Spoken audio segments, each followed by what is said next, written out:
Chicken larb salad is one of the more popular Thai salads, and every time I go to a Thai restaurant and see it on the menu, I always have to order it.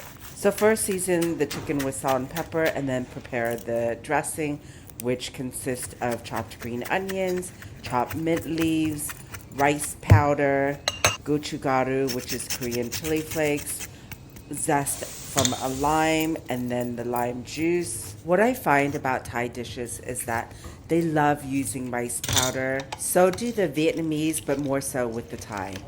And with my rice powder, I bought mine from a local Asian supermarket. However, you can get yours on Amazon. Then add sugar.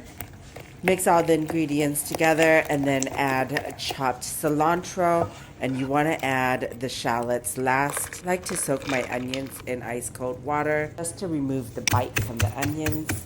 And then chopped chili. I find with this recipe that you cannot have enough chopped chilies in the dressing. Once you mix everything together, then set it aside. Now you're going to cook your chicken, so in a wok on high heat, add coconut water and lime leaves, and then add the chicken and cook until the chicken is no longer pink, around 8 minutes, occasionally stirring.